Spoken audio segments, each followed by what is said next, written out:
Hello student, मैं आज आप लोगों को तीसरा चैप्टर पढ़ाने जा रही हूँ और तीसरे चैप्टर का नाम है अणु बम के बारे में नहीं।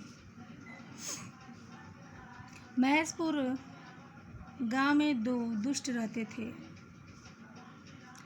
दोनों एक ही गली के वासी थे।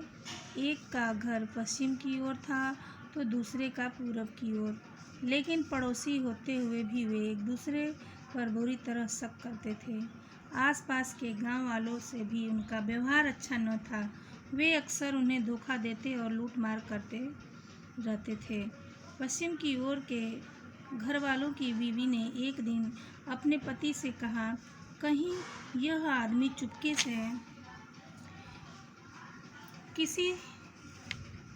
से किसी दिन सेंध लगाकर हमारा घर न लूट ले।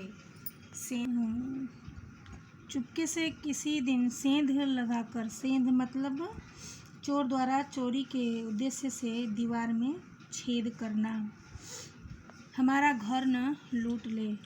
पूरब की ओर के घर वालों की औरत भी शंकित थी। शंकित मतलब कुछ बुरा हो जाने की घटना से भयभीत। वह भी अपने पति को सचेत करती हुई बोली, देखना यह आदमी किसी न किसी दिन हमारे घर को आग लगाकर ही छोड़ेगा। अपनी अपनी औरतों की बातों से चिंतित होकर दोनों दुष्टों ने खूब सारी लाठियां और बंदूकें अपने अपने घरों में जमा कर लीं और वे सदा एक दूसरे से डर कर रहने लगे। इन बंदूकों और लाठियों से क्या बनेगा? इस दुष्ट के पास तो ये चीज़ें हमसे भी अधिक हैं। इसके अलावा उसके साथ तो गुंडे भी हैं। तुम्हारी उनके सामने कुछ भी नहीं चलेगी। पश्चिम की ओर वाले घर की घरवाली ने पति से अपनी शंका प्रकट की। शंका मतलब कुछ बुरा घट जाने का डर। तब क्या किया जाएगा? पति ने पत्नी से ही सलाह मांगी। पत्नी बताने लगी, तुम चिंता न करो, मैंने एक मदारी से बातें कर ली है। वह एक जहरीले सांप को पिटारी में बंद करके हमें दे देगा। उससे हम अपने पड़ोसी से बचे रहेंगे। यदि उसने हमें नुकसान पहुंचाने का जरा भी इरादा किया तो हम फौरन सांप को उसके घर में छोड़ आएंगे। यह तुमने अच्छा इंतजाम कर लिया, पति ने प्रसन्न होते हुए कहा। लेकिन सांप हमारा कहना थोड़े ही मानेगा। तुम्हारा सोचना सही है, लेकिन मैंने मदारी से इस शंका का भी समाधान कर लिया है।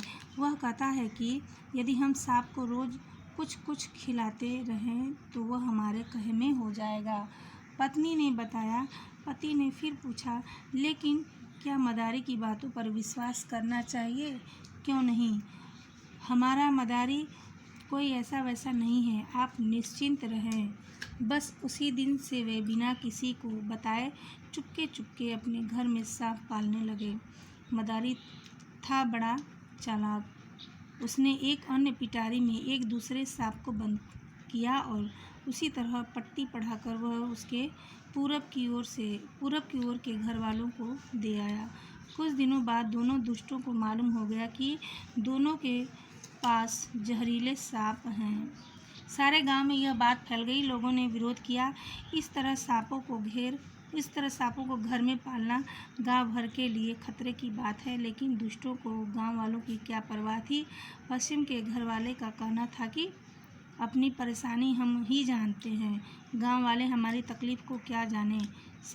हम सांप को अवश्य रखेंगे। लेकिन जब पूरब के घर वालों ने यह उपाय सुझाया कि आओ हम दोनों सांपों को मर पिटारी के जला दें, तो पश्चिम के घर वाले ने कहा, इस धोखेबाज पर मैं कैसे विश्वास करूं? न जाने इसके पास कितने सांप पिटारियों में और बंद हों। इसके विपरीत पूरब के घर वालों का यह कहना था कि चूंकि सांप का पालना पहले पश्चिम के घर वालों ने शुरू किया है, इसलिए पहले उसी का सांप मारना चाहिए। गांव की पंचायत जुड़ी, मगर उसमें भी इस बात पर कोई फैसला न हो सका। हाँ, खाने पीने के दौर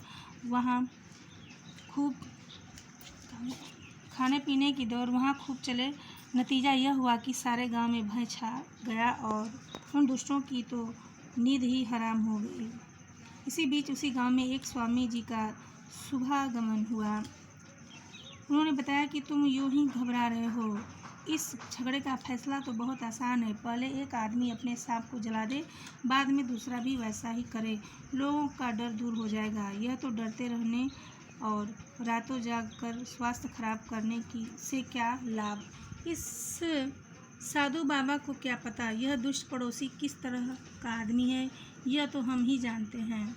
पश्चिम की ओर वाले घर की घरवाली कहने लगी, यदि हमने अपना सांप जला दिया तो वह पूरब वाला हमारे ऊपर जहरीला सांप छोड़कर हमें मार ही डालेगा। पूरब की ओर वाले घर की घरवाली भी कम नहीं थी। अपने पति से कहने लगी, देखती हूँ क्या होता है। वह दुष्ट पड़ोसी शायद हमारा घर जलाने की ताक में है, लेकिन मैं भी एक ही हूँ। मैं उससे भी पहले पीछे की तरफ से जाकर चुपचाप उसके घर में सांप छोड़ाऊंगी। इस तरह दोनों घरवालों को न दिन में चैन था न रात में नींद। दोनों ही परेशान थे। नतीजा यह हुआ कि एक दिन के बदले अब दोनों घरों में कई कई सांप पलने लगे। लोगों में आतंक बढ़ता जा रहा था। माताएं चिंतित थीं कि कहीं उनके बच्चों को सांप न डस ले। अब एक साथ कई जहरीले सांप गांव में जमा हो गए थे, लेकिन किसी की भी हिम्मत उन दुष्टों से यह कहने की न थी कि तुम ऐसा क्यों करते हो।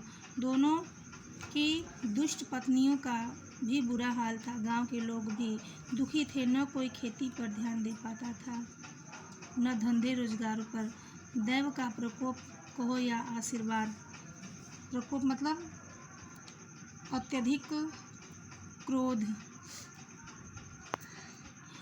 गांव में दुष्काल का मतलब है अकाल पड़ गया। महामारी फैल गई। सारा गांव नष्ट हो गया। वर्षों बाद अब पुरातत्व का प्राचीन अनुसंधान एवं अध्ययन से संबंधित ज्ञान विभाग के लोग उस गांव से अवशेषों को खोद कर निकाल रहे हैं। वे इस निष्कर्ष पर पहुँचे हैं कि निष्कर्ष मतलब परिणाम। इस निष्कर्ष पर पहुँचे हैं कि प्रागैतिहासिक काल में, प्रागैतिहासिक का मतलब है लिखित इतिहास से पहले का समय, काल में यहाँ एक सुंदर बस्ती बसी हुई थी। लेकिन समस्त विद्या, समस्त ज्ञान, समस्त अध्ययन आदि का फल एक ही है, संयत यानी मर्यादित व्यवस्थित बुद्धि द्वारा कर्तव्य पालन।